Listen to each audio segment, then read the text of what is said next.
On this channel, Million Dollars Made Easy, we love to run numbers for people. And I love to show this graph because it just points out such an amazing fact about compounding. This shows for somebody that's trying to reach $100,000 that they would save $10,000 a year and get a 7% annual interest rate. It would take 7.84 years to get to that 100,000, of which they would have put in 78% of the money in light blue, and the returns are returned 22% the purple. But notice how this grows, how your investments take over, and by the time you get to this last part, almost all that next 100,000 is coming from what your investments have earned rather than what you've put in. For example, right here, you put that last 100,000, you put in 14% of it, and your investments have earned 6 times that amount, or 86,000. But let's look at the actual numbers. It's really eye-opening. Again, to get to that first 100,000 takes 7.84 years. You put in 78,400. Your investments earn 21,600 to get to 100,000. So your investments earn 21.6% of it. You go down through here to go from 400,000 to 500,000 only takes 2.5 years. You put in 25,000, and the investment puts in 75,000 to get you 100,000. At this point, your money's earn 55% of what you of the total. But look, by the time you get down 30.74 years, the last 100,000 only takes 1.35 years. Why? Because the money is coming. 86,000 of it, of that next 100,000, is coming from your investments return. And so by that time, you've got 69.3% of the money is what your investments have earned, and you put in the difference, which would be 30%. But I carry this on because I want to see what would happen if you did it 40 years, because we're going to be looking at a 25-year-old. And I carry this down through here at age 40, 10,000 a year, 7% interest. After 40 years, you have $2,006,000, of which you put in 400,000, 40 times 10,000, and your investments would have earned 1,606,000. That's why if you carry this graph out here, you're going to see just amazing numbers.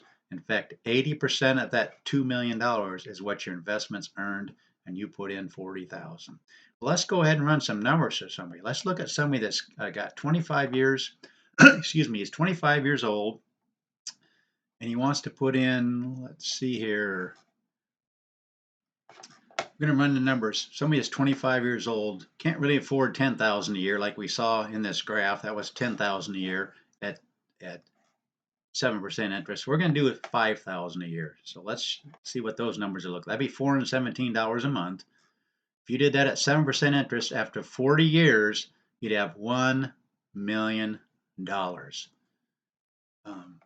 Again, what would happen if you didn't have $417? You're 25 years old and you say, all I can afford is $167. What I did is I ran it $167 a month, increased that by 3% a year, and instead of using this 7% annual or average return, I use actual returns of the S&P 500 for the last 100 years through all the good decades, the bad decades, and everything in between. And I want you to notice something.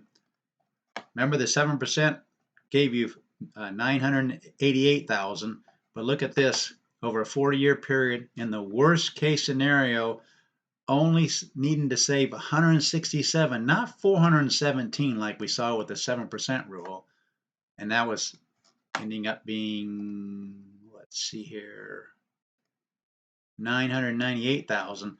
I used $167 a month, increased that by 3% a year, and these are the actual numbers. You would have reached $1 million in the worst case scenario for a 40-year period, putting only $167 in. Less than half of this 417 that you needed a 7% interest rate. That's why I like to run the numbers for the S&P 500. Why? Because somebody that was looking at this might say, I'm never going to make it to $1 million because I got to save $417 a month, and all I can afford is 167 right now.